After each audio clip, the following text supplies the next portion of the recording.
desearía que estén aquí. Estoy seguro que usted estará pensando, bueno, ¿y eso qué tiene que ver conmigo? Amigo, escúcheme.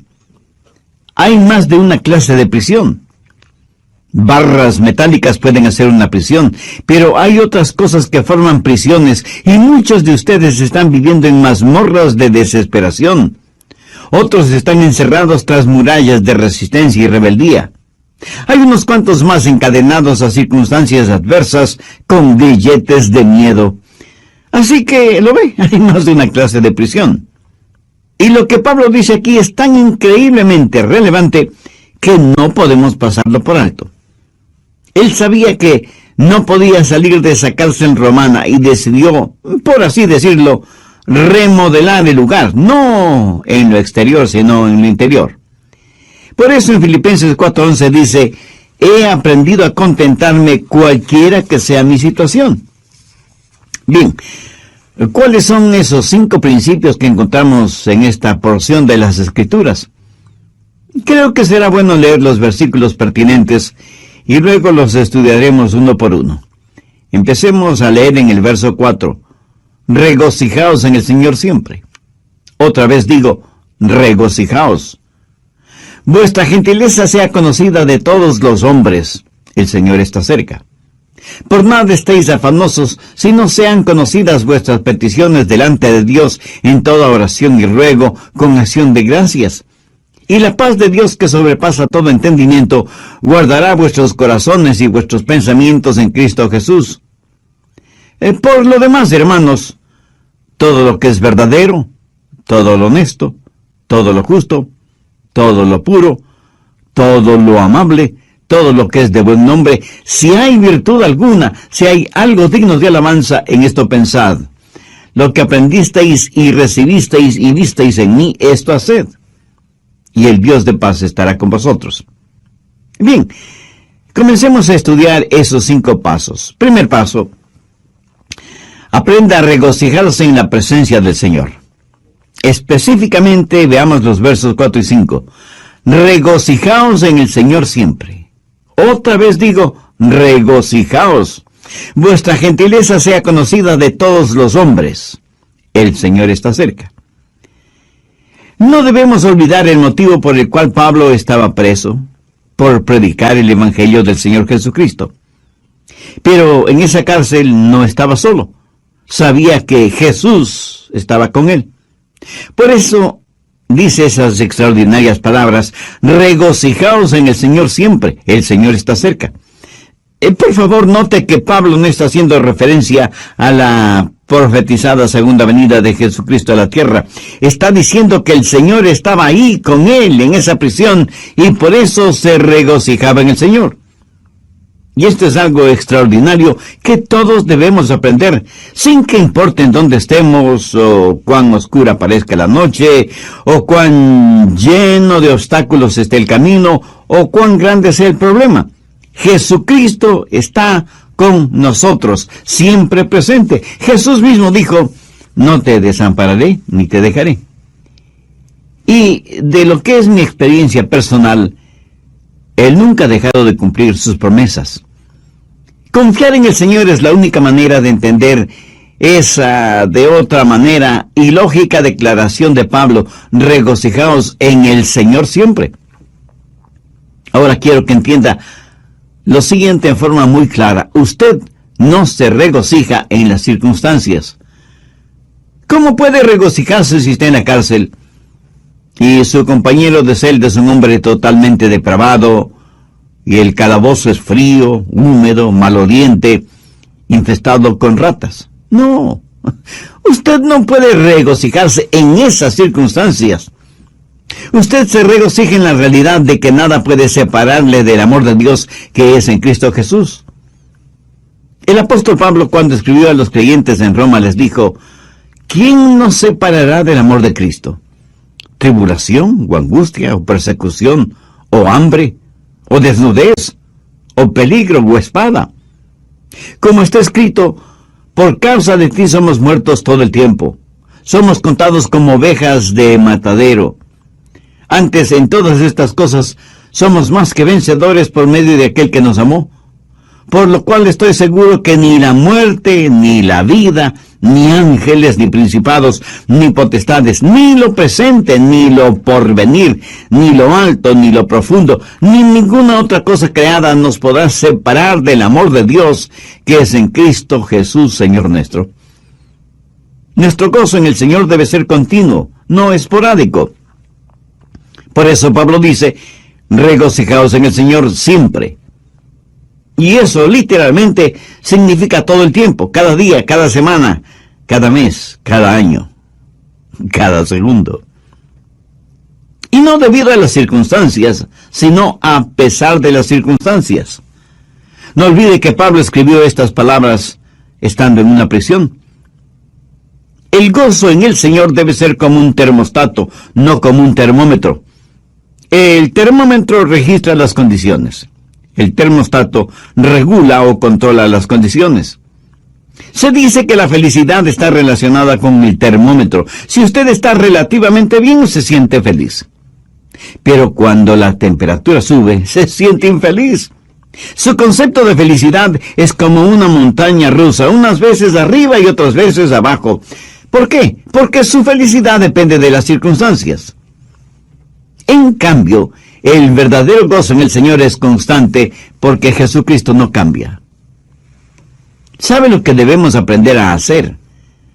Practicar la presencia del Señor en todos los niveles de nuestra vida, en el hogar, en los negocios, en la iglesia, en los deportes, en nuestra vida política y social, y en fin, en todas partes. Y cuando digo practicar la presencia del Señor, quiero decir el entender, el saber que Él está ahí a pesar de todo y sobre todo. Dios no quiere ser como un termómetro en esta vida. Él quiere ser como un termostato. Por favor, busque el libro de Habacuc. Está casi al final del Antiguo Testamento, antes de Sofonías, Ageo, Zacarías y Malaquías, que son los últimos 4 libros del Antiguo Testamento. Habacuc, capítulo 3, los versos 17 y 18.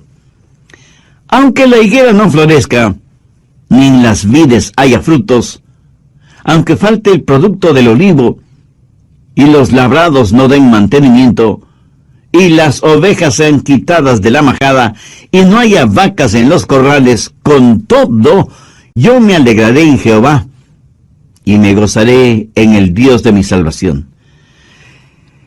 Si usted no tiene gozo permanente en su corazón, es porque Jesús no es real para usted.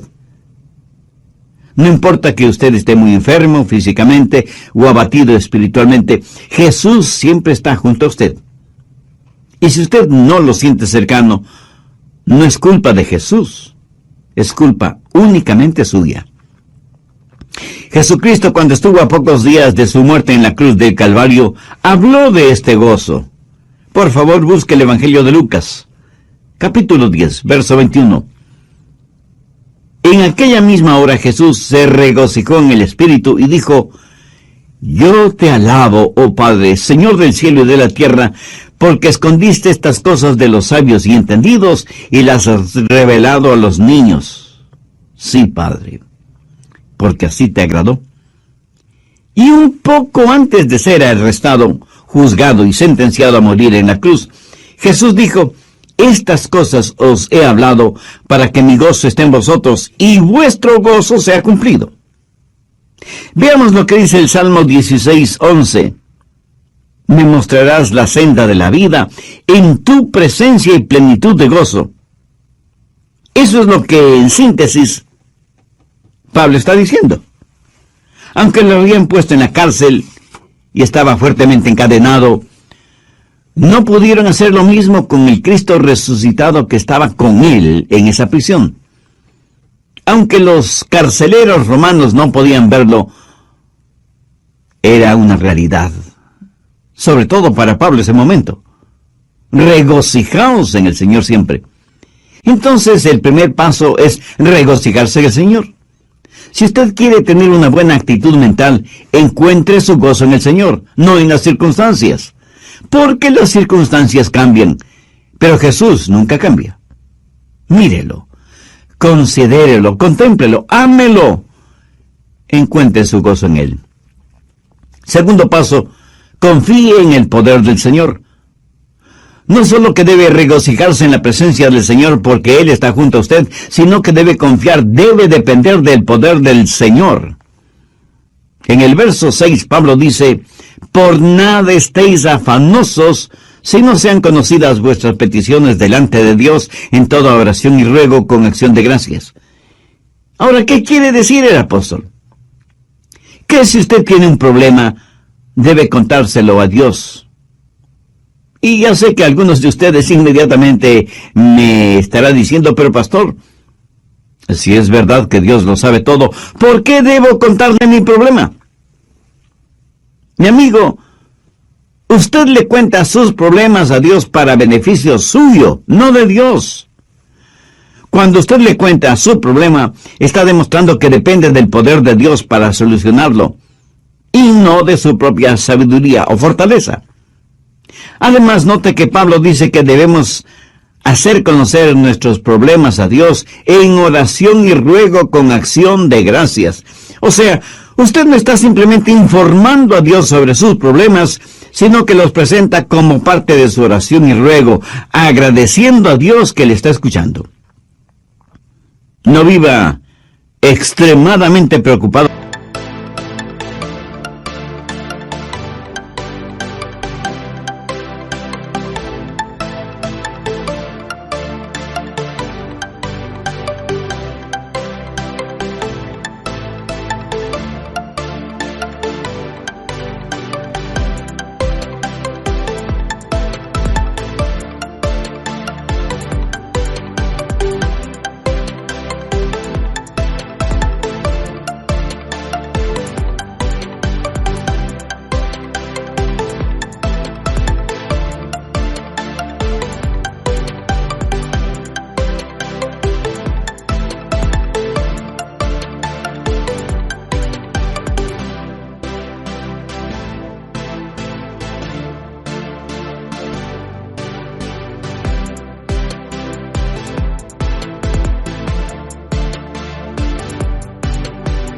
Por nada. Una de las emociones más devastadoras que puede atacarle es la preocupación. Ya lo he mencionado en otros mensajes, pero creo que bien vale la pena repetirlo este momento. La preocupación hará en su mente lo mismo que la arena hace en un motor. Lo destruye. Si usted es dado a la preocupación extrema, no es nada mejor que un alcohólico, un drogadicto, un fumador o un jugador. La misma palabra preocupación conlleva la idea de división, de algo que se desgarra. En un lado está la mano de la esperanza, y en el otro lado está la garra del miedo. Y usted, estando en la mitad, prácticamente se desgarra entre la esperanza y el miedo. En el capítulo 6 de Mateo, el Señor Jesús enfáticamente nos advierte contra la preocupación. Mire lo que dice el verso 27.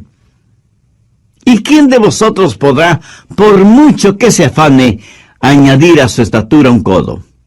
Esa frase, por mucho que se afane, no significa otra cosa que por mucho que se preocupe. Y la preocupación, francamente, no sirve absolutamente para nada. Bueno, en realidad, sí sirve para algo. Sirve para preocuparnos.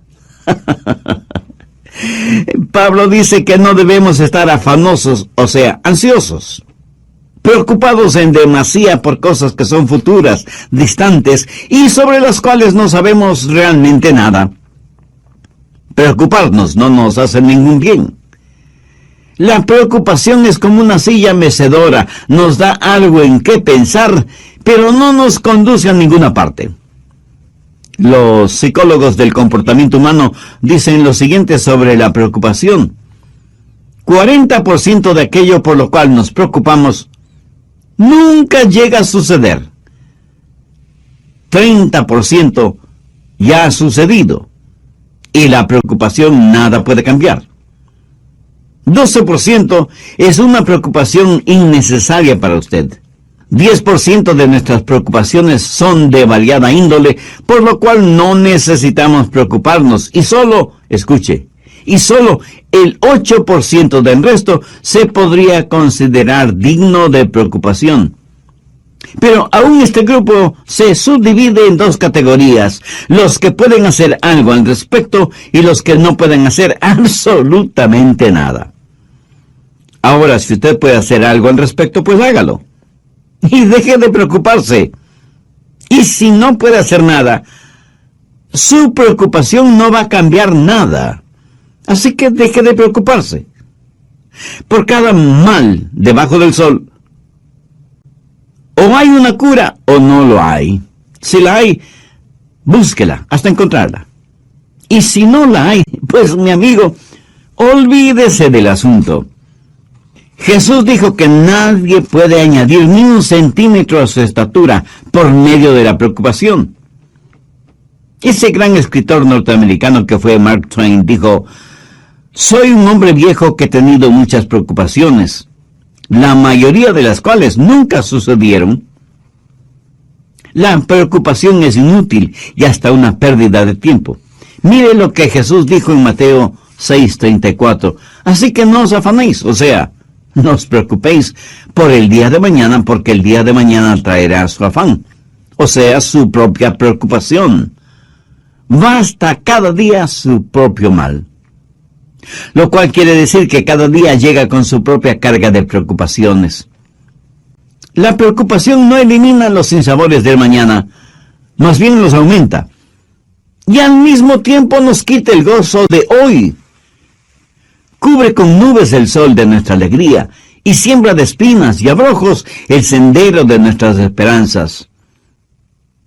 No nos ayuda a enfrentar el mañana, porque Dios nos da la fortaleza para hoy. Cuando usted trae los problemas de mañana, sobrecarga su hoy.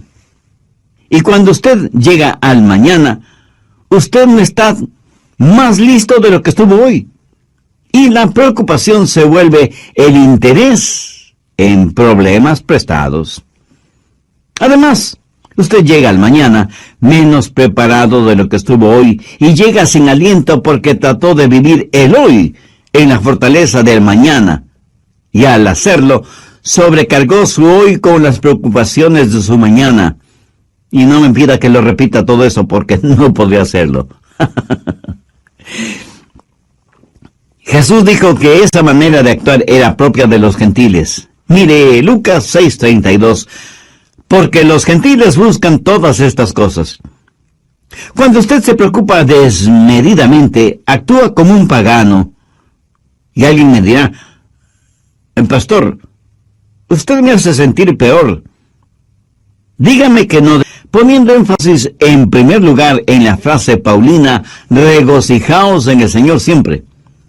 Entre otras cosas dije que el gozo en el Señor debe ser como un termostato, no como un termómetro.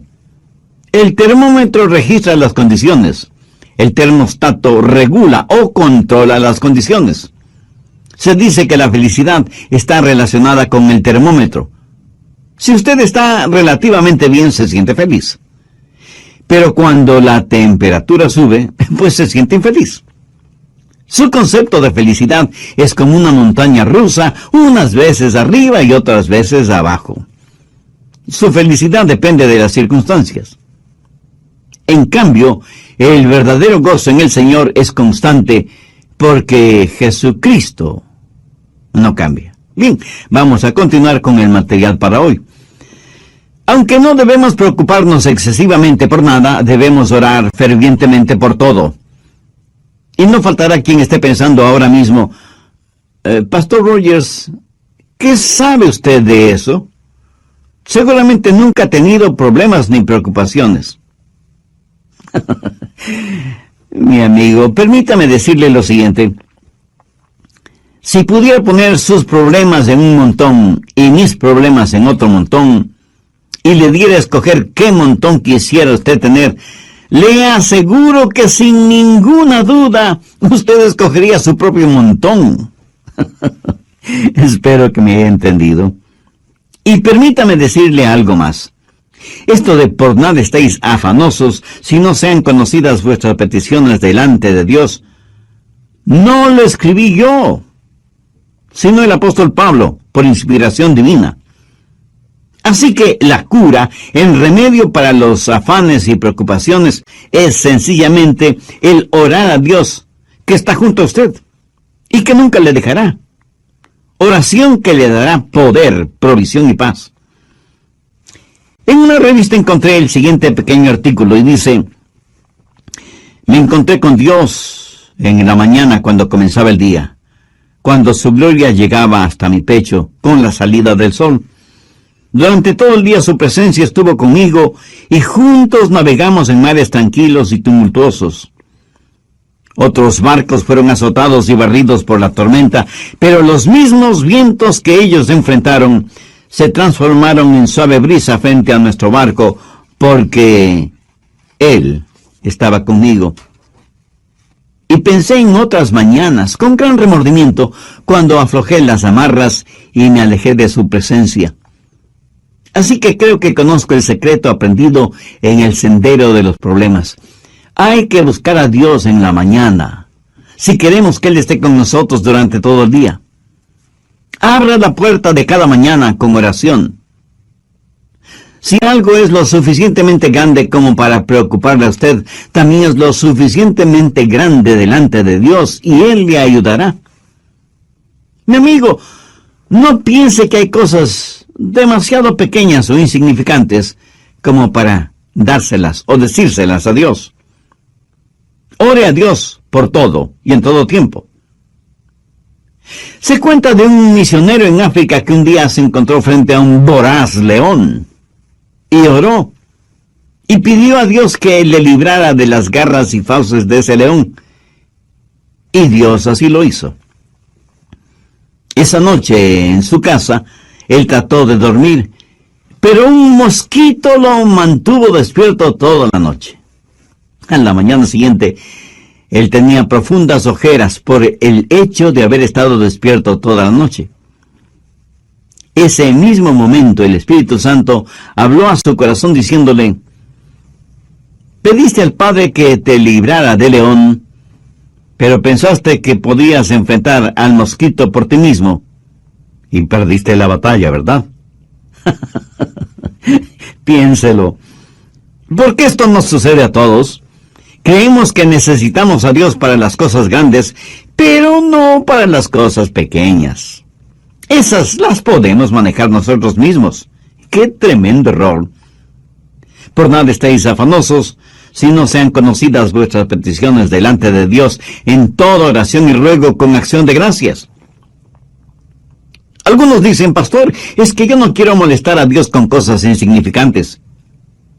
Y yo a la vez tengo que preguntarle: ¿y si son insignificantes, por qué se preocupa tanto por ellas? ¿Hay algo que sea demasiado grande o demasiado pequeño para Dios?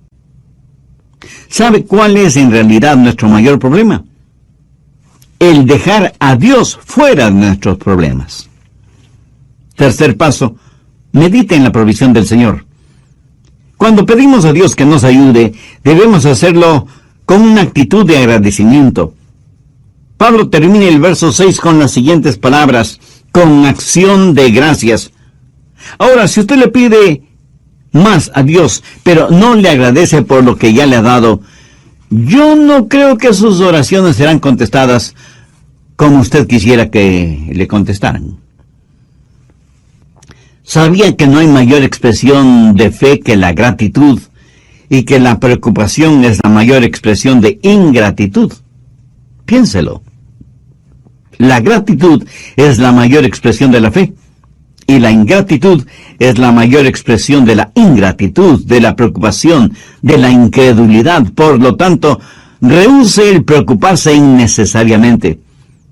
Deje sus problemas en manos de Dios y agradezca a Dios por lo que ya ha hecho y por lo que hará por usted. ¿Por qué Pablo nos anima, nos pide, nos exhorta a tener un espíritu de gratitud, siendo que él mismo está preso y encadenado en una inmunda prisión romana? Pues debido a las bendiciones que había recibido, A veces tenemos que saber enfocar las cosas. A veces nos encerramos en nuestra autocompasión y fracasamos en ver las bendiciones de Dios.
No reciba las cosas como que las mereciera, sino con profunda gratitud.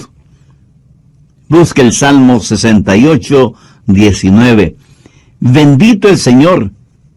Cada día nos colma de beneficios el Dios de nuestra salvación.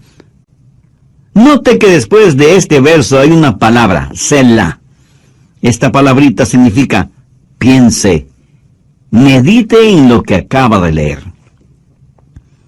Ahora veamos Lamentaciones 3, los versos 22 y 23.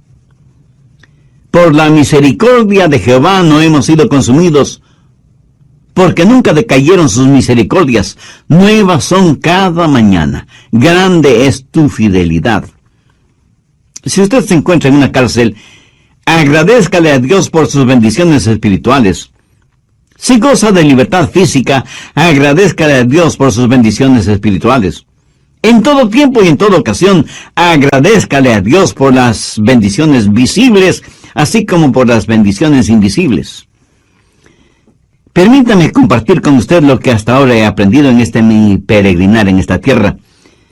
Las personas ingratas son, por lo general, personas infelices. O sea, no saben lo que es la alegría, la felicidad. Algunas personas, en vez de ser humildemente gratas, son altivamente ingratas. Y creo que todos conocemos a personas así. Son personas llenas de amargura, temores, negativismo, egoísmo y autocompasión. Amigo, regocíjese en la presencia del Señor, confíe en su poder, medite en las provisiones de Dios. Cuarto paso. Descanse en la paz del Señor. Veamos Filipenses 4:7. Y la paz de Dios, que sobrepasa todo entendimiento, guardará vuestros corazones y vuestros pensamientos, por soldados romanos día y noche. Después de todo, Pablo era un prisionero importante. Y el apóstol, mirando a esos soldados romanos, se dijo: yo tengo algo mejor que me protege. Tengo la paz de Dios. Él tenía el gozo mismo de Dios, protegiéndole, guardándole, aún dentro de esa lóbrega celda. Él sentía la presencia de Cristo en él, en esa prisión. ¿Qué clase de paz es la que tuvo Pablo? La paz de Dios. Y esta no es una paz provista por las circunstancias. Las circunstancias que ese momento rodeaban a Pablo podían ser cualquier cosa menos portadoras de paz. La paz de Dios no es la eliminación de los problemas en la vida, sino el aumento del poder para entender esos problemas. Usted no mantiene esa clase de paz. Esa paz lo mantiene usted. La paz de Dios está muy por encima de lo que podemos entender. No está encerrada en una botella de licor, ni en una hipodérmica con droga. Un doctor no se la puede recetar. Un psicólogo no se la puede proporcionar. Un amigo no se la puede brindar. Lo académico no se la puede enseñar. La religión no se la puede otorgar. Y ninguna ley se la puede dar. usted la obtiene directamente de Dios. El Señor Jesús dijo, la paz os dejo, mi paz os doy. Yo no os la doy como el mundo la da. No se turbe vuestro corazón ni tenga miedo. Mi amigo, esa es nuestra herencia. La paz que el mundo no puede dar es la paz que el mundo no nos puede quitar. Encuentre su paz en Jesús. En Isaías 26:3 leemos, tú guardarás en completa paz aquel cuyo pensamiento en ti persevera, porque en ti ha confiado. Quinto paso. Reflexione en los propósitos de Dios. No sería nada raro que usted esté pensando, ¿y cuál es el propósito de Dios para mí? Bueno, la respuesta está en Filipenses 4:8. Por lo demás, hermanos, todo lo que es verdadero, todo lo honesto, todo lo justo, todo lo puro, todo lo amable, todo lo que es de buen nombre, si hay virtud alguna, si algo digno de alabanza, en esto pensad. Usted puede escoger sus pensamientos como escoge a sus amigos, o sea, podemos y debemos ser selectivos tanto en lo que permitimos entrar en nuestra mente y en los amigos que tenemos. Si usted quiere poner en su mente basura intelectual o religiosa o moral, pues está en la libertad de hacerlo. Pero el otro lado de esa moneda es que si usted quiere poner en su mente pensamientos honestos, justos, puros, agradables y positivos, está también en la libertad de hacerlo. ¿Cómo puede pensar en todo lo que Pablo dice en el verso 8? ¿Cómo puede dejar de pensar en las cosas incorrectas? Pues pensando en las cosas correctas. Sencillo, ¿no le parece? Ya lo he dicho varias veces que Dios nos ha hecho en tal forma que es imposible que tengamos dos pensamientos diferentes al mismo tiempo en nuestra mente. Así que, si está pensando lo que debe estar pensando, no tendrá tiempo para estar pensando en lo que no debe estar pensando. Mi amigo, ese es el mejor remedio para los malos pensamientos. Si usted está pensando en las cosas correctas, le aseguro que le será imposible pensar en las cosas incorrectas al mismo tiempo. Ahora, Pablo no está hablando acerca de hechos, sino acerca de la verdad, de la honestidad, de las cosas que son puras, que no son torcidas. No se solace mirando pornografía y toda clase de cosas impuras, lujuriosas, sexuales. Dios es un Dios que nos ha creado con la capacidad para apreciar la pureza, la belleza. Es increíble que la gente puede estar rodeada de cosas hermosas, pero no las ven. Y si las ven, no las aprecian. Escuché de un pequeño niño y de un anciano pastor que estaban contemplando el Gran Cañón del Colorado en los Estados Unidos. De paso, debo decir que esta impresionante formación rocosa es una de las maravillas naturales del mundo. El anciano pastor describió a su esposa y le dijo, hoy he visto la mano creadora de Dios. He visto la paleta de colores de Dios y cómo sus dedos han esculpido semejante maravilla. Y con expresiones semejantes, describió para su esposa la impresión de haber visto el Gran Cañón. Mientras tanto, el pequeño niño le escribió a su mamá y simplemente le dijo, ¿sabes qué, mamá? Hoy escupí en el Gran Cañón y mi saliva viajó casi 2 kilómetros hacia abajo. ¿Lo ve? Usted puede estar rodeado de belleza y no verla. Pablo dice, todo lo que es de buen nombre. ¿Sabe usted que se puede acostumbrar a tener un mal nombre, pero asimismo sabe que puede tener un buen nombre? Escúcheme. Aunque la epístola a los Filipenses fue escrita en una prisión, no huele a cárcel, huele a cielo. Uno casi siente el deseo de haber estado con Pablo en esa prisión. En el verso 11, él prácticamente dice, hermanos, no sientan pena por mí. ¿Por qué? Porque he aprendido a contentarme cualquiera que sea mi situación. Y nos asegura que si nosotros procedemos de la misma manera, tendremos la paz de Dios en nuestro corazón. Esta experiencia en su vida le dio a Pablo la autoridad para decir lo que dice en el verso 9, lo que aprendisteis y recibisteis y oísteis y visteis en mí, esto haced, y el Dios de paz estará con vosotros. Mi amiga, mi amigo, si usted sigue estos 5 pasos, o sea, los efectiviza, los hace realidad en su vida, usted tendrá la clase de salud mental y la actitud que un genuino creyente debe tener. Pídale a Dios que le ayude a entender que Él siempre está cerca. Pídale que le ayude a regocijarse en el Señor a pesar de las circunstancias.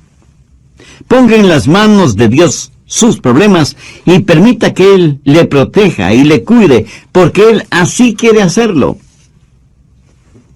Y todos debemos pedir a Dios que nos ayude a controlar nuestros pensamientos, a tener discernimiento para permitir que solo buenos pensamientos penetren en nuestra mente y en nuestro corazón, y que su paz, que sobrepasa todo entendimiento humano, nos guarde y proteja, y que siempre nos gocemos en la guía de su Santo Espíritu.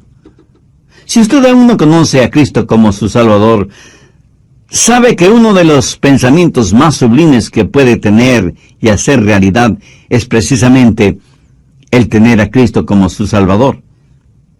Si usted desea hacer esa decisión espiritual ahora mismo, le invito para que diga la siguiente oración conmigo.